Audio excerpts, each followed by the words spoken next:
I knew I'd get that one wrong eventually. Exactly. Saw some comment on Reddit saying, how is David Munoz and Danny Munoz racing at the same time? Or how is David Munoz racing in two categories? Has anyone ever seen them in the same room together? It was causing a little bit of confusion among some fans watching back at home. But yeah, incredible stuff from Danny Munoz, jumping up onto the podium and showing that he really does deserve to belong here at the World Championship level. We do believe he is in line to take up a competitive ride next year. Maybe more on that once the session gets underway. But it was another very solid day at the office, wasn't it, for the championship leader Manny Gonzalez. It was another one of those occasions when it looked as though a tricky race was in store for him, but he passed the test with flying colours, rising from 12th up to 4th, and yeah, just making big grounds yet again in the championship, gaining 13 points in the championship fight to Aaron Canet. And really, when two of his main rivals in the title race faltered badly, Gonzalez was another steady pair of hands. It was just a really assured performance and did exactly what he needed to do. Yeah, that's the key point, isn't it? It was based on what happened elsewhere that made that fourth place such a good result for Manu Gonzalez. And if Diogo Moreira and Aaron Canet are only scoring 2 points between them, and you can afford to take thirds, fourths, fifths and extend your World Championship lead. Of course, the three-part story of the World Championship battle leads us next to Diogo Moreira, who is third in the World Championship. All the momentum that he had built up brought to a bit of a screeching halt in Barcelona. 42 points now his deficit. Was rather baffled to read Diogo Moreira saying how happy he was with the weekend, saying that we as a team did a great job. That didn't ultimately translate into points on the Sunday, and reading between the lines, it seemed to suggest, even without the long lap penalty, that it was a Grand Prix that he expected to struggle in. Yeah, exactly. It was slightly strange, I agree, to read those comments from Diogo Moreira after the race.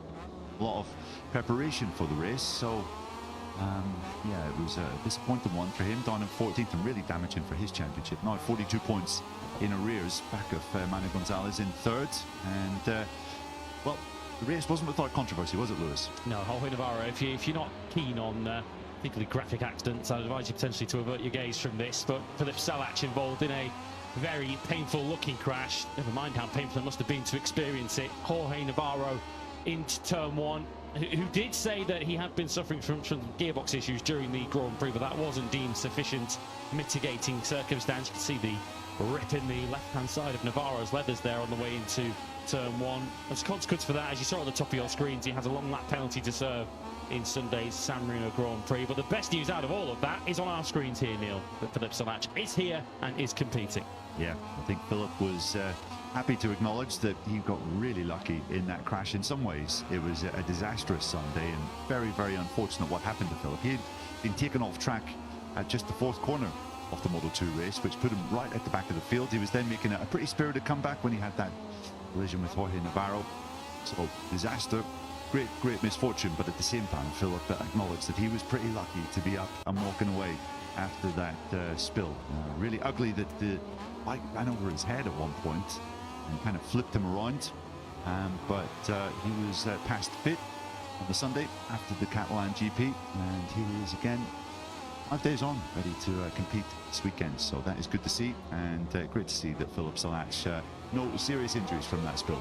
I felt like the Catalan Grand Prix summed up Salac's season in many respects. So many times he's been competitive, but outside factors have got involved in his weekend, either in the race or in qualifying, and taken him out of play. Well, the headlines were taken by Danny Holgado, who you can see just giving a loving kiss to his crash helmet there before the session gets underway. But the rider in the foreground there, David Alonso, certainly had his own success story to tell from Barcelona. A weekend that looked thoroughly miserable for the first half of it, I think it's fair to say. Alonso just didn't look at home with that Aspar Moto2 machine on Friday.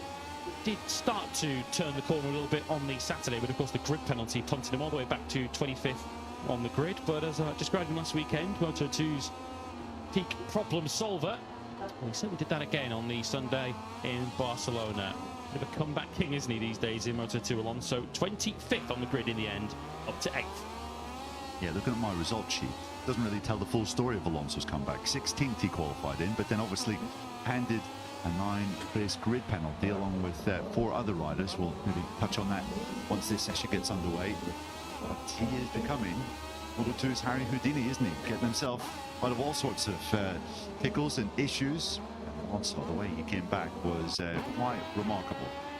25th to 8th, 17th place gain for him, and showing yet again that no matter how bad it looks on Friday, he can usually be relied upon to do something quite special on the Sunday. He was saying just was so much faster than the people around him in the closing laps. Yet again, we just saw his brilliance of being able to manage his tyres in a really tricky tyre conservation race, picking up right hand over fist in the final 6 or 7 laps, and they came away with a pretty solid 8th place, which yeah, might not sound amazing when his teammate won the race, but considering where he was on Friday, completely lost and really unable how to ride a Moto2 machine around the circuit to Barcelona, Catalunya, I think it's a fairly remarkable turnaround in the space of 2 days. Once again, his prowess on old tyres coming to the fore late in that Grand Prix. Well, let's update you on the runners and riders this weekend in Moto2, because we have quite a bumper field actually in Moto2 this weekend, because we are boosted by a couple of wild cards. No injury returnees from Barcelona last weekend, so we are still waiting for Dennis Unchu to return. I guess they won't be outwardly saying it. Perhaps one or two at the Red Bull KTM squad will be saying, you take your time, Dennis, given the podium exploits of Dani Munoz last weekend. Because Mario Andretti successfully returned from injury at Barcelona last weekend and reported no pain and no discomfort with his dislocated shoulder, so he's back again this weekend. And our wild cards, well, they're both from the European Moto2 Championship, both regulars in that series. One of them we have seen before in Moto2 and across the Grand Prix paddock, Alberto Surra, who's on a 3rd American race in Calex, essentially, although the team name is slightly different. The 21-year-old from Turin, making his first appearance of the season. We last saw him at the end of last year when he replaced the injured Fermin Aldeguer in Sepang on the speed-up Boscoscuro. So he's on a Calex for what I believe is the first time in Moto2, because his previous appearances that were on a forward bike. And he's joined this weekend by a Grand Prix debutant, Alberto Ferrandez. Give us bonus points this weekend for how many times we call him Fernandez, because of course from a Moto2 point of view we are used to saying A Fernandez on our screens. It's Ferrandez this time, and he's certainly a confident boy, because he's running the number 93 this weekend in Moto2, which was last seen of course when Marc Marquez won this championship back in 2012. Ferrandez, viewed in many respects as a bit of a dress rehearsal this, and a bit of a shop window to put himself on the Grand Prix grid full-time next year. He is competing and challenging at the moment for the European Moto2 Championship. The rider who's leading him in that championship is actually also on track here this weekend, Unai Aradre, who of course is the substitute at the MSI squad. Ferrandez currently 2nd in that European Moto2 Championship. He's on a 3rd Boscoscuro, essentially, within the Speed RS team this weekend. Yeah, thought very highly of by all reports. I think Luca Boscoscuro is looking at him, maybe thinking he could step up into the World Championship next year. It might be a little early for him, but certainly in 2027 they really see the rider that is on your screens just there as one for the future, running the 93. Do not be surprised to see Alberto Ferrandez up in the World Championship maybe in 2027, doing fairly well in the European Moto2 Championship as it stands. It's about 4th overall, and it'll be interesting to see what he can do here at Misano, with the big expectations on the shoulders of certainly one of his teammates, Celestino Vietti, the victor in the 2nd race here last year. And there is an early crash for Colin Vair. Yeah, and it's in the 3rd sector, which generally means the fast old crash through there. The 3rd sector takes you through the fast right to the back part of the lap. He's gone down at the 2nd of those, turn 12. You're around about 200 kilometres now, 4th gear through there as you're starting to scrub off the speed. You can see the visor's already been dislodged. Fortunately for us and for Colin, he's up on his feet and walking away. But essentially his free practice 1 session ended before he's completed a single time lap of this session, so already putting himself slightly in his back foot when we get into the crucial 40-minute practice session this afternoon, which decides who goes through to Q2. Yeah, disappointing start down for Vair, who had another solid weekend in Barcelona. You could argue that the race fell well below expectations after he put it brilliantly on the front row on Saturday. Still a solid top 10 finish, coming away with 9th in a tricky race. As we previously mentioned, Barcelona is always a tricky race with tyre conservation at the forefront of what a rider needs to do in Moto2 to perform well. And that is now 3 races on the spin. Rich Veyer has finished inside the top 9, 8th, 5th and 9th his last 3 results. Really is getting the hang of the Moto2 class. So I would still count that as a very positive result and a very positive weekend, even if some of the expectations, especially from some of our Dutch colleagues over at Ziggo Sport, have been heightened after his Saturday heroics, putting it in the front row for the first time in this category. In fairness to Colin, when he spoke to Jack Appleyard on the bridge shortly before the race, was keeping his expectations relatively modest, saying that he himself would have been pretty happy with another top 10, because that is now 3 in succession for Veyer, where he's not only qualified but finished inside the top 10, so he is beginning to make himself a consistent front runner now in Moto2, certainly a consistent top 10 challenger. Perhaps those chances are taking an early knock this weekend. The crash at turn 12, the crash we haven't seen, but as mentioned, clearly would have been a very fast one indeed. Yeah, and to go back to the race last weekend, it was clear from Friday, it was clear from Saturday as well, that Danny Holgado certainly had the potential, Lewis, to execute his game plan, lead from basically lights out until the checkered flag. We were certainly, when we were making our predictions on the Saturday night, in the car back from the track, we were saying, yeah, he'll be in the mix, but does he have it? Does he have what it takes to really get the job done over 24 long laps? I don't think any of us were expecting him to be that dominant, that convincing on the Sunday in Barcelona. It was just absolutely majestic. It was like watching a sort of a seasoned pro in the category, just riding off into the sunset, into the distance. And likes of Jake Dixon, okay, he had his hands full with Danny Munoz just behind him for the majority of the race. But not even someone with the experience of Dixon or the prowess of Dixon could really live with Holgado. And I have to say, there was one moment in the race when I was thinking, surely he's shot up his tires, surely he's done a bit too much too soon, and he's really going to pay for that in the closing laps. But he was able to do, managing that pace until the end. Just so impressive. I think what the key moment in the weekend, arguably for Holgado, was on Friday afternoon when he did run the softer of the front tyre options and burned through it in 5 laps. And I think once we all saw his long run on Saturday morning in free practice 2, the consistency of 142s that he was setting in that session, I think we all began to sit back and think, this is serious. This Holgado can certainly convert this into a podium at the very least. Of course, as soon as he stuck it on pole position with championship contenders deep on the grid, he looked the runaway favourite into the Grand Prix.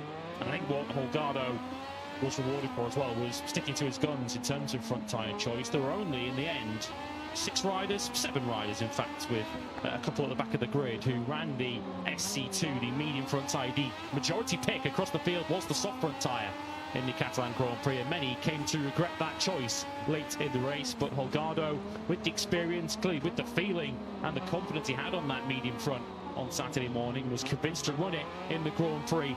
And of course that was only going to become an advantage the longer the Grand Prix went on. So as soon as he got the early lead and was able to pull out a bit of an advantage over Munoz, who of course caught him very quickly, didn't he, in that first part of the race, as he was trying to make up from a relatively steady start.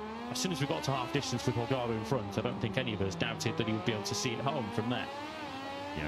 Yeah, and I asked him after the race, how concerned were you with front tyre wear? Because obviously Friday afternoon was a bit of a disaster in that department, and he said, well, obviously I then went with the harder front tyre option, which was a help, but he also said he just completely readjusted his riding style from Friday afternoon into Saturday morning. Knew that he had to be a little bit more gentle, couldn't brake with so much angle, and was just basically trying to get the bike upright as quickly as possible to ease the sort of woes on the edge of that front Pirelli tyre. So it showed some pretty decent adaptation from the Spaniard from Friday to Saturday to alter his riding style. And what I really loved about it as well, he kind of mentioned, you know, after watching David in, as we see Colin Veyer making his way back to the garage, you can see that that bike is in no state to go back on track at present. Quite a bit of damage to the bodywork on the right hand side. That'll be fixable for sure for Colin. Hopefully he'll be able to get back on track in about 10 minutes or so. But just going back to Holgado, he was saying after what David did in Hungary, I really felt, you know, the need to step it up. And I said, was that a bit of a motivation for you? He said, yeah, of course. Said basically the Monday after Hungary, he was training like you wouldn't believe. It was like the red rag to the proverbial bull. He was like, I need to step it up here. If David is winning races for me, I need to go out next weekend and prove that I can do the exact same thing. So quite admired that honesty, that he wasn't trying to dress it up. It was like, yeah, he did that, and I really needed to raise my game, so to speak. Yeah, and it's the kind of atmosphere that I guess you want within a team when you have two very motivated and hungry young riders like that, as long as it doesn't go too far, as it has in fairness on 2 occasions this season, Jerez and Aragon, where Holgado and Alonso have ran into each other. They do get along very well. In fact, I'd be amazed if anyone doesn't get along with David Alonso, given how genial and happy a character he is. Perhaps the only reason people wouldn't like him is because he keeps beating them in his Grand Prix career. But you want that kind of situation, you want that kind of atmosphere where one rider's success is driving the other rider on to greater heights, and that in turn just has a bit of a yo-yo effect between the two. Holgado is currently 5th in this session. Alonso is in 19th place. Of course, as we say at most places to go to, this is a circuit David Alonso has won at very recently in Moto3, but has taken victory here on 2 previous occasions, the San Marino Grand Prix of 2023 and the Emilia-Romagna Grand Prix of 2024. Here's Aaron Canet, who's into 7th place on a 136.428, and given the nature of the crash and given the images on social media of Aaron Canet in a neck brace post Grand Prix on the Sunday, I was fearful that we might not see the 44 here this weekend, and potentially we might have seen the end of his World Championship hopes. But if there's one rider who can grit his teeth and ride through some obvious pain, I think Aaron's your man. I think he is your man, absolutely. I did actually ask Aaron about this when I had an interview with him in Hungary. It was 3 weeks ago now. I asked him, how can you do these remarkable performances when you're properly crocked and injured, riding with essentially one arm or one leg?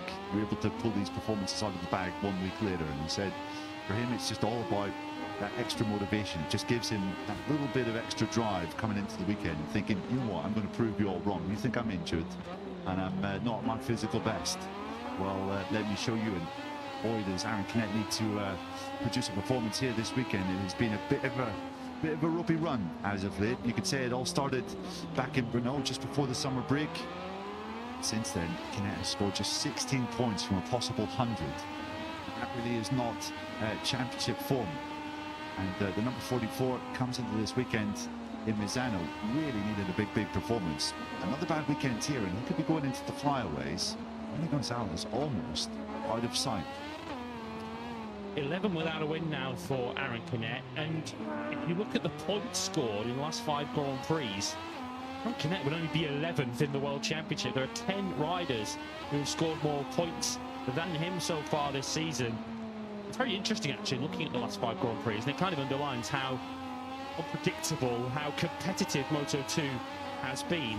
Dani Holgado is the top point scorer in the last 5 Grand Prix with only 69 points, and it's very rare that you would get 5 races into a Grand Prix season with the championship leader having as few points as that. Holgado with 69 points, the next highest scorer in the next 5, or the last 5 Grand Prix, might surprise a few. It's Barry Baltus, who of course took those back-to-back second places prior to the summer break. He would have 59 points, Gonzalez 58, Dixon and Vietti 54 apiece, Moreira 47, Alonso 40, Roberts 39, Guevara 36, and you have to go all the way back to Aaron Canet in 11th place. Only 25 points scored in the last 5 Grand Prix. So he might be grateful that Manu Gonzalez hasn't been winning in the same way that he has earlier in the season, but it's very clear that Canet's form has dropped off a cliff somewhat in the mid-part of this season, and boy will he be hoping that his flyaway form of 2024 is going to dig him out of this hole in the races that remain.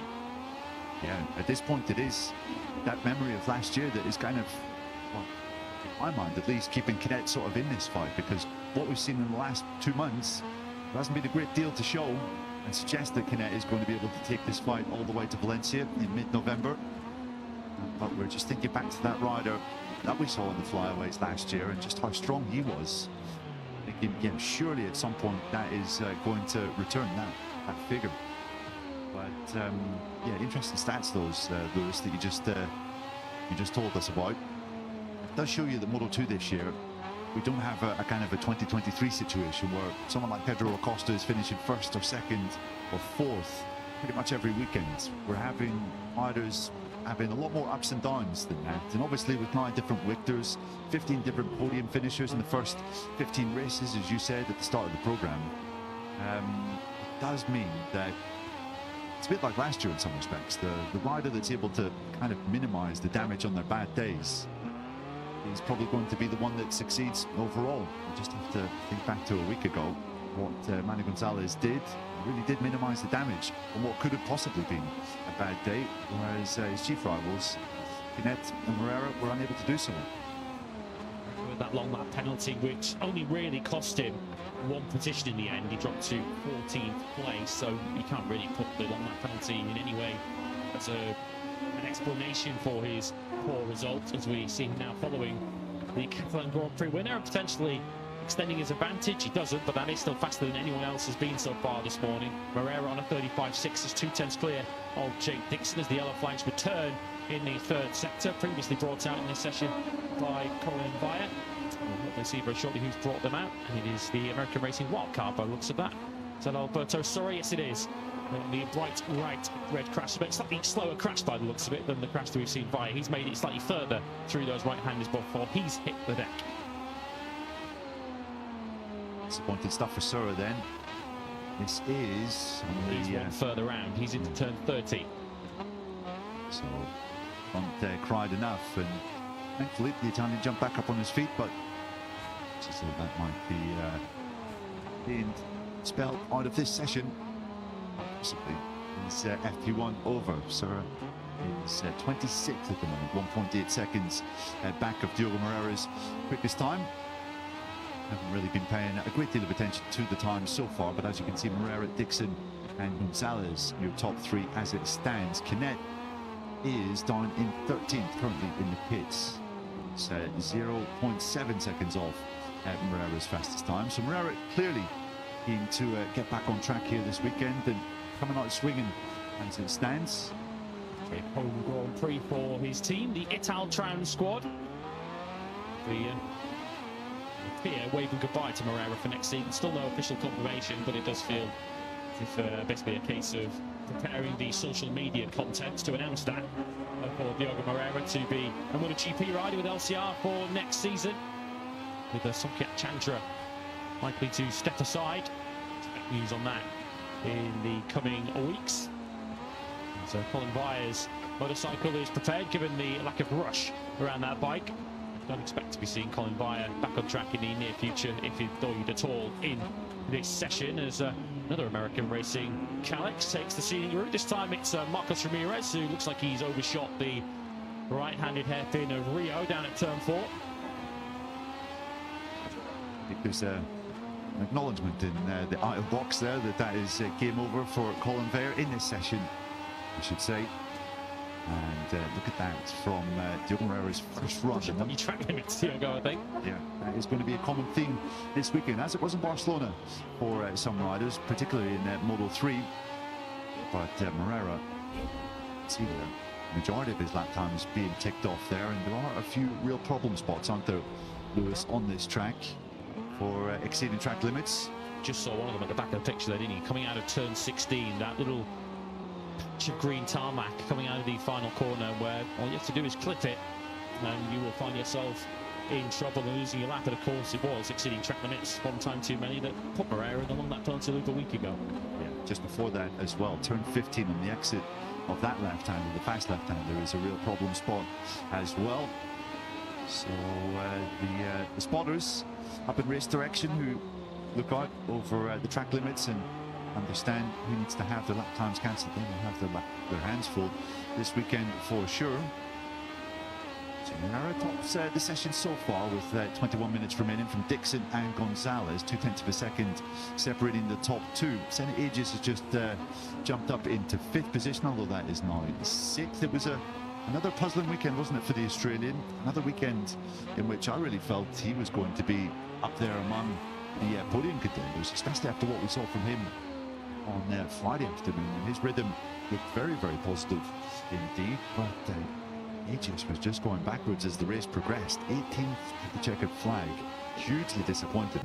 And Senna was just saying chronic lack of rear grip from the early laps. Anytime he tried to touch the throttle, open the throttle, he was just getting the bike sideways, and yeah, it became quite unmanageable towards the end. And a poor start didn't help him either. Started on the second row, of course, as Neil alluded to before the session got underway. We had a lot of penalties that really jumbled the grid up and down before the Grand Prix started. Aegis, who had qualified in 8th, was then promoted up the grid to 6th, but he dropped 7 places on the first lap, fell all the way down to 13th place. And is it grip levels or not, Moto2 is so unforgiving, so close now, where hundredths of a second can decide a row or two on the grid. And of course, because everyone is so close in terms of competitiveness, that means it's not particularly easy to overtake riders at will to make up for a poor start or a poor qualifying. And boy, did Aegis find that out. Ultimately, when you look at his Grand Prix, made no progress, only fell backwards through the Grand Prix. And like Diogo Moreira, who's another rider that found himself in the long lap penalty loop due to excessive exceeding of track limits during that race. And as you say, a Grand Prix that led us to believe on Friday that a podium was a real possibility, if not better. Senna Aegis ultimately ended with no points at all. Yeah, hugely frustrating for the Australian. There's Manu Gonzalez. There's a little moment there as he gets away. It was a bit like elderly person getting on the scooter coming out of Tesco's there, wasn't it? Well, like me riding my bicycle back from our car rental drop-off spot last weekend in Barcelona, when you're slightly too high above the ground and your foot can't touch the ground. We've all been there. Manu Gonzalez, though, fortunately was able to keep it upright as his mechanic spotted what was potentially about to happen and tried to race to his advantage and to his aid. Gonzalez is back out on track, and as you can see, currently in 3rd place. He's one of 4 riders at the moment in the 135s.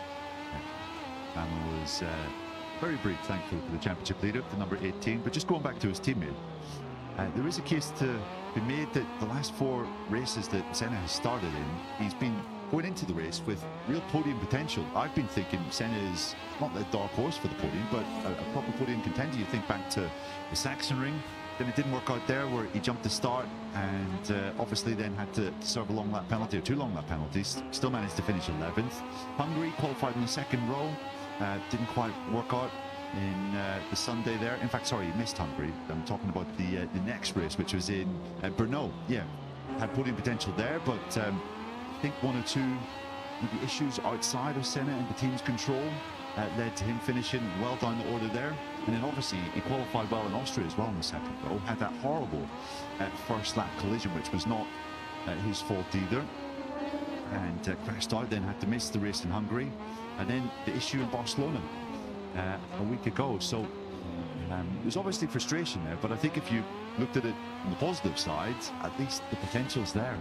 He's going into these races after solid weekends and good qualifying. He really has managed to sort his qualifying out, which I think was still a bit of an issue earlier in the season.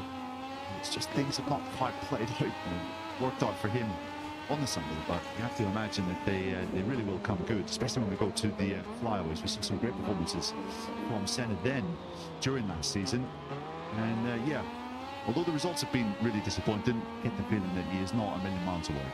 Yeah, string the full weekend together, expect Aegis to pick up. Hasn't had a podium now since his victory. Such dramatic last lap circumstances at the British Grand Prix. So we take a look at Danny Holgado, and you can see the rear tyre there, shape changing as he skips over the curbs, which you can really notice from his point of view. Looks much more dramatic from the super high motion slow-mo on the outside of turn 6 there. As you're building up speed from about 115 kilometers an hour, 2nd gear, all the way up to 6th as you brake for Quetcher, turn number 8. Now Joe Roberts is in 19th place. 36.7 on his last lap for him. Roberts is less than a second off the pace at the moment. 0.989 of a second covers your top 19 runners, which includes Manu Gonzalez then, who exits the final corner and might well sneak ahead of Dixon with this if he has a good final sector. He doesn't, which is why he stays in 3rd place. To say, Manu Gonzalez must be just rather relieved to be riding a Moto2 bike around a circuit without a face full of Ethan Kabara's Boscascura. Exactly.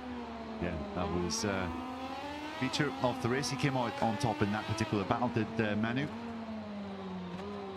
and felt it was a bit of a weekend. Perhaps you could compare it to the Saxman when he obviously didn't have a bad pace during the practice sessions, but crashed right at the start of qualifying in wet conditions. Qualified down in 16th and managed to bring it home in 4th, which was a really decent result. I kind of feel the weekend was in some ways comparable to that. You know, a bit of a dodgy qualifying, down in 12th, pretty disappointing, but still on Sunday was just able to bring it home, and started this weekend very promisingly as well. Gonzalez currently in 3rd, as you can see, and lapping fairly consistently even at this early stage of the weekend in FP1. Diogo still having a few difficulties with track limits, as you can see. The only 2 valid laps he had were both fast ones, as you can see, both in the 1:35s. So Diogo Moreira, who needs a bit of a fight back here this weekend in terms of the World Championship. Of course, it's by no means an unassailable advantage for Gonzalez. 38 points to Canet, but 42 to Moreira. It does mean, though, that Manu Gonzalez is already in a position in the World Championship where Harry Canet or Diogo Moreira win every remaining Grand Prix. Manu Gonzalez simply just needs to finish 2nd in all of them, and he would win the World Championship. So it's a very luxurious position to be in when you're trying to manage a World Championship lead, and you have to give Manu Gonzalez so much credit for the way he has managed that advantage. He's, of course, not a rider who's unfamiliar to either fighting for or winning World Championships. A former Supersport 300 World Champion when he became Grand Prix, or he became motorcycle road racing's youngest ever World Champion back in 2019. So he's not going to get stage fright by being in the kind of position that he's in, trying to manage a World Championship lead. He certainly had his mature hat on in recent Grand Prix. If victory's not there to be claimed, just make sure you're on the podium or very close to it. And whilst, since his last victory, which of course seems to be tracked all the way back to Mugello, he hasn't been in the top 2 of a Grand Prix since then. But crucially, since that point, he's either maintained or extended his World Championship lead. Yeah, and aside from that, great misfortune that he suffered in Austria when a punctured radiator forced him to retire. He hasn't finished lower than 4th, which is absolutely crucial when you are putting the championship together. You can see he's made a bit of a mess down there at turn number 14, down at Carroll, when he was on a fastest lap. Not sure if he just aborted the lap time or that was a genuine mistake, but you can safely say the potential is there at this early stage for Manu Gas. Moreira and Dixon up ahead of him. Dixon was an interesting one in Barcelona as well. He does love that circuit, doesn't he? And, I like some of Jake's confidence that we heard from him Saturday last weekend when he was saying these are wild kinds of conditions. Just really backed himself to perform well in the low grip conditions when he knew he was going to have to manage his rear tyre throughout that race. And I would argue that he did a pretty decent job of it, because when it came to that late fight with Danny Munoz, it was pretty clear who had the upper hand. So Jake passed Danny. He was basically on the ropes a little bit and trying to manage the gap behind him to Manu Gonzalez in 4th rather than return. A bit of a blow to Jake up ahead, but decent stuff from Dixon. Do we still find Dixon in the championship fight, Lewis? Just about, yeah. I think down to Jake in 5th. 65 points covers the top 5. All it will take, of course, from here is one DNF for Gonzalez, and that could easily come down to 40 points. So I think Dixon's got to hang to that. Whether Jake's still thinking of himself as a World Championship contender at this stage is, I guess, a very different question altogether. But if there's anything that can still happen in the last stages of this Grand Prix, we could still have Grand Prix affected by rain. Generally, of course, when we head to the likes of Japan, to Sepang in Malaysia, and of course the Phillip Island, which has had its fair share of inclement weather in recent times when Grand Prix racing has rolled into town. That could easily bring Jake Dixon back into the mix. He's 65 points back. Barry Baltus 64 points back, although the bulk of his points in the last 5 Grand Prix were scored pre-summer break rather than post-summer break. Of course, he qualified very well in Barcelona, but was one of those who was dunked onto the naughty step with his post-qualifying penalty. Yes, if we are considering Canet and Moreira, and of course we are still considering them World Championship contenders, I guess we have to still be wary of writing off Barry Baltus and Jake Dixon, given they're only a race victory behind them. Yeah, he may privately consider himself a title contender still, but certainly when he was talking to us after the race in Barcelona, he was dismissive of his chances.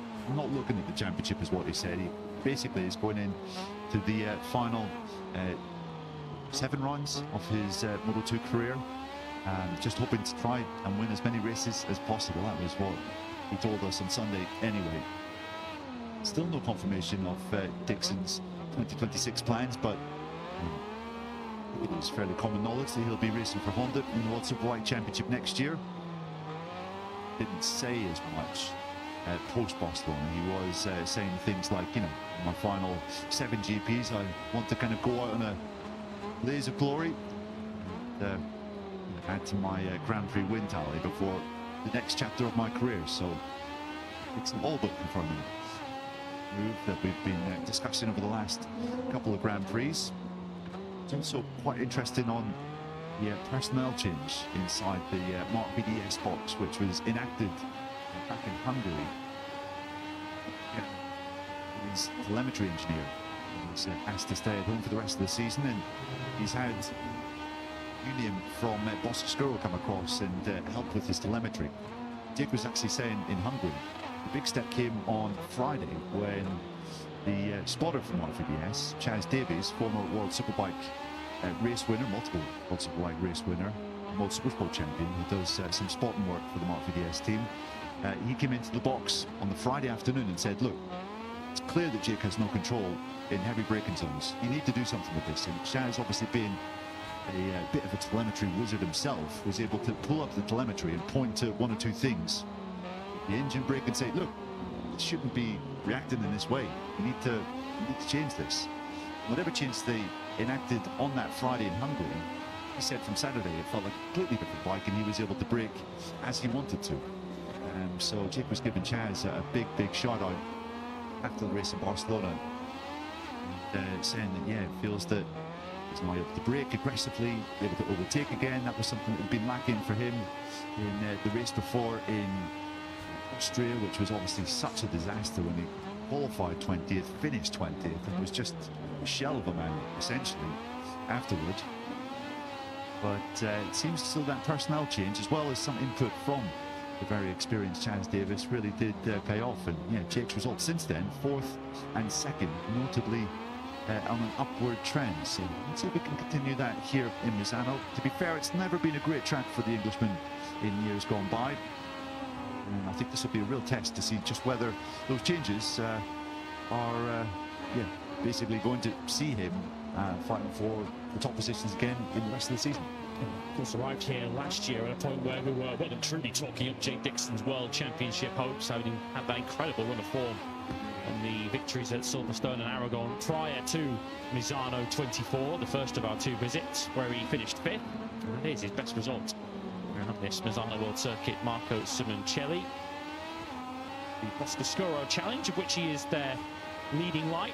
It's now Tony Arbolino who's your top Boscoscuro in this session. Perhaps some fresh rubber being thrown at it in these final 8 minutes of the session. Castello Regis has just leapt to top spot on a 1:35.411.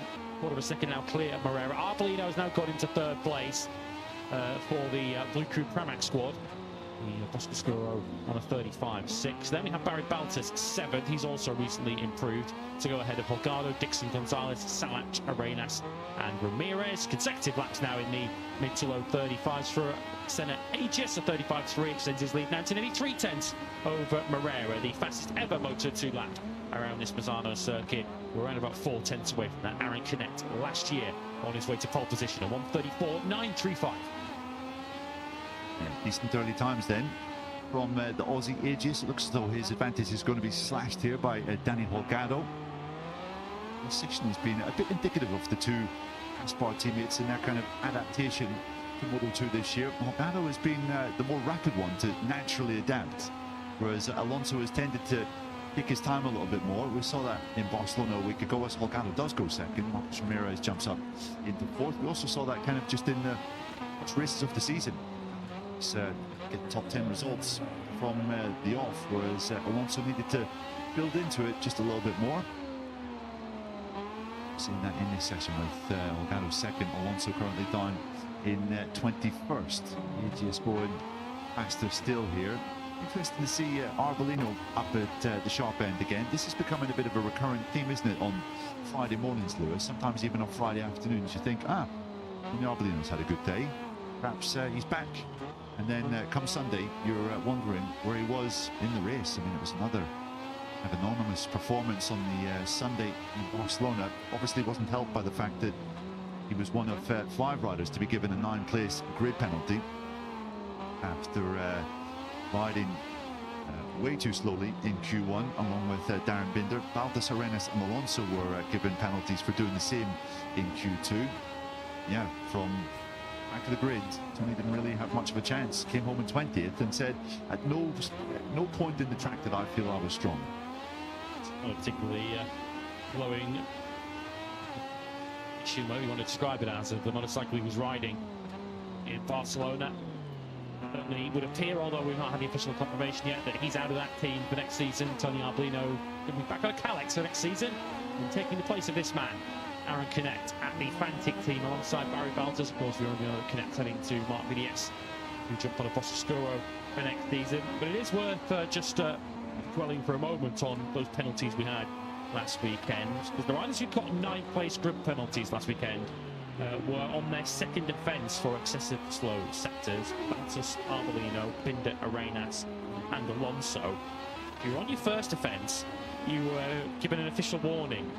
It's quite a lengthy list of riders who were given an official warning, so bear with us, viewers. We have Salach, Roberts, Gonzalez, Aradre, Ramirez, Guevara, Canet, Eric Fernandez, don't worry about him because he was a wild card, Archie Agius, Cooney, Vaya, Sasaki and Van der Gorpen were all given warnings, so they are all now slightly on the edge of 9th-place group penalties if they fall foul again in the remaining Grand Prix. And of course, you might have noticed the names of Canet, Gonzalez and Moreira amongst those. All 3 of those were given official warnings last weekend for excessive slow sectors. So if they fall foul again, we could see one of our chief championship contenders being dropped quite significantly down the grid. Yeah, exceptionally busy Saturday, wasn't it, for the FIM stewards? 15 riders were given a warning in total on Saturday evening, and 5 were given a penalty. So the majority of this Moto2 field. And we have seen a couple of qualifying sessions, haven't we, when things have been a little, what's the word, untidy, yes, messy, to put it politely, I guess. But also call it stronger terms, but we'll refrain from that for now. As we see Colin Veyer, it's a bit of a sorry sight for his motorcycle. Thankfully, the rider was looking at a good bit in better condition after that fall than the machine. So their session, as we suspected about 20 minutes ago, was over. But yeah, that is quite significant that the stewards were just saying, right, enough is enough. Like, enough of this kind of touring around excessively.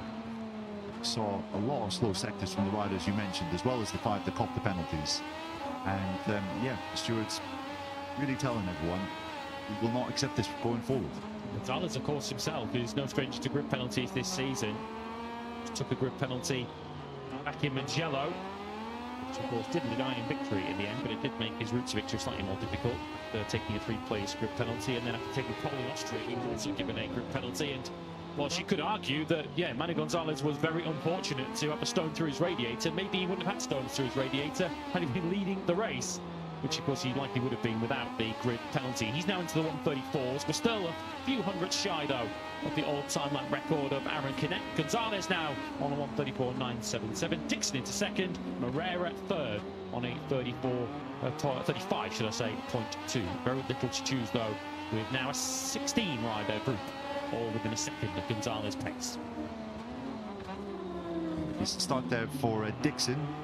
We were mentioning this hasn't been a great track for him in years gone by, but he started well here today, just under 0.2 per second off Gonzalez's quickest time, and we've got pretty much all the big hitters up inside the top 10 in terms of the championship. Celestino Vietti maybe being the sole exception down in 14th, but really do not read too much into Celli's form on a Friday. We're way too experienced at this game now, aren't we, Lewis, to do something like that? Vietti, of course, though, great record here around his home track, and yeah, I think no matter what happens, we can count them potentially as a top for top 5 challenger at least come Sunday. Did drop the ball somewhat in qualifying though last weekend. He made an error in qualifying, ruined what he felt was podium pace in the Catalan Grand Prix. Of course, had to make his way through quite a lot of traffic. I mean, qualified 15th, but went in a couple of places on the grid with penalties. Said he found himself in a pretty wild group during that Grand Prix, and it certainly looked it at times. Vietti ultimately emerging from that to take a very strong 6th place, which is where he's estimated to go in this session as we follow podium hero from Barcelona, Dani Munoz. He's currently in 15th place. Of course, a circuit that he perhaps won't be quite so familiar with that he was in Barcelona, although he has raced here previously in the Moto2 Grand Prix paddock. He was a replacement at the Emilia-Romagna Grand Prix here last year, and has also got some European Moto2 experience. Munoz is currently 15th, 10 places behind Vietti, who defied the expectations that he'd go 6th and went 1 place higher into 5th. Decent stuff then from Vietti. Let's see what Aaron Canet can do. It's the end of this FP1 session. Obviously, these times don't contribute to who goes through into Q2 automatically. That is the job of practice this afternoon. You won't want to miss that.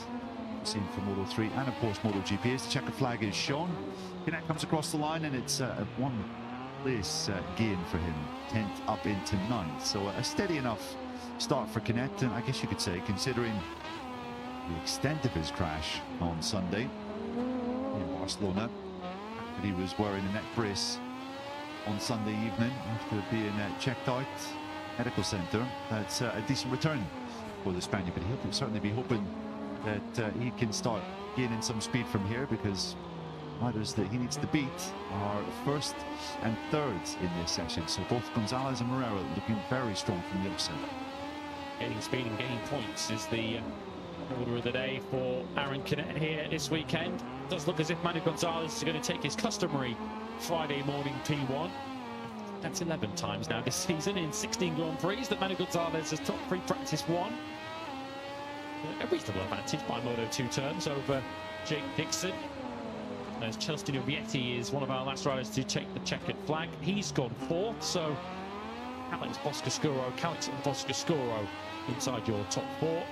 Centimetres is 5th from our Catalan Grand Prix winner Daniel Holgado, 6th. Another Boscoscuro 7th in the form of Ethan Cavara, who rode so well last Sunday in Montmello. Baltas and Canet for the Fantic squad, 8th and 9th, and Marcos Ramirez, despite that little trip through the gravel trap at Rio Corner midway through the session, he completes the top 10, which has now become 9th because Aaron Canet's final lap has, just as we speak to you, been deleted due to exceeding track limits. That relegates Canet now back down to 10th. I think it's no surprise to see Philip Salad's done 16th after his ugly collision that we saw at the start of the Moto2 session. He'll no doubt be easing his way back into affairs, and a bit of a slow start for David Alonso, the victor last time we went racing here in Moto3, 18th for the Colombian. But be afraid or worried, David Alonso fans, do expect to see him make stealthy progress as the weekend progresses. But more or less, we have, aside from Alonso, we have all the big hitters up towards the sharp end, which indicates we have some drama here on Sunday. It's all building up nicely, isn't it, for a competitive weekend, which is what we're coming to expect now in Moto2. As mentioned, both of our Grand Prix here last year were competitive and closely fought at the front. Igor just proving too strong in the first of our minutes last season, although a late crash for Celestino Vietti perhaps took a little bit of the heat off him in those closing stages. And of course, who will forget the final sector of the Emilia-Romagna Grand Prix here last year, when this man took victory despite entering the final sector of the final lap in 3rd place. Turn 14, the issue getting down the gearbox for Tony Arbolino dropped him out of the lead, and then perhaps an overly defensive final corner from Aaron Canet allowed Vietti to swoop past meters from the finish line. One of the classic recent Moto2 finishes. At one point it seemed like it was heading towards a bit of a snoozy finale. The top 3 were all just riding kind of in formation in unison until some of the crazy late drama, but Vietti emerged triumphant that day. Finished 4th so far in this session, but Manu Gonzalez was the quickest of the lot at 34, the top FP1. And surely the all-time lap record will go this afternoon. Gonzalez quickest then from Jake Dixon. Diogo Moreira, who led early on in the first run that was littered by track limits violations. He did ultimately get himself up into third. Vietti fourth from Aegis Holgado and Guevara. Baltas Ramirez connect.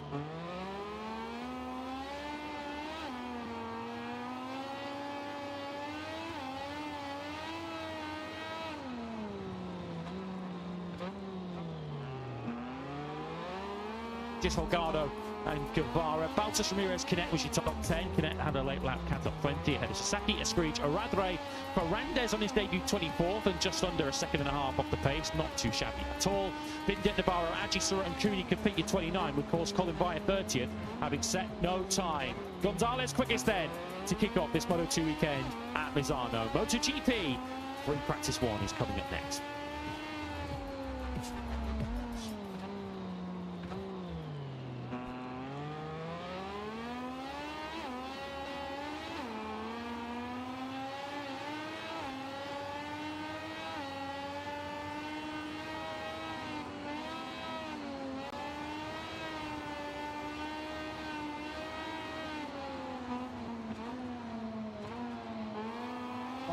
To Misano, MotoGP has made the 1,300-kilometre trip from Spain's Mediterranean coast to Italy's Adriatic coast for the Red Bull Grand Prix of San Marino. Close to beach hotspots of Riccione and Cattolica. The Misano World Circuit Marco Simoncelli is our last Euro round until November, with Japan, Indonesia, Australia and Malaysia up next. FP1 starts chapter 16 next live. It's time for MotoGP.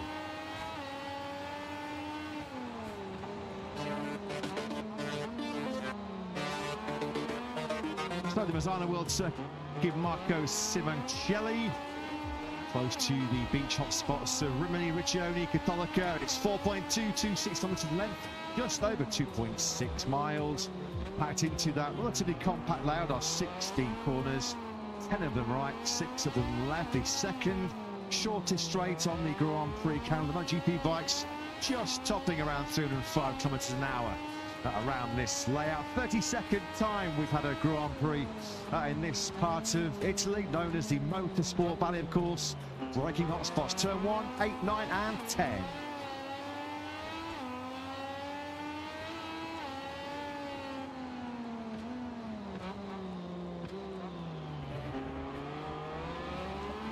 Good morning and welcome to sunny San Marino. It's a beautiful day to kick off Chapter 16 in the 2025 MotoGP World Championship.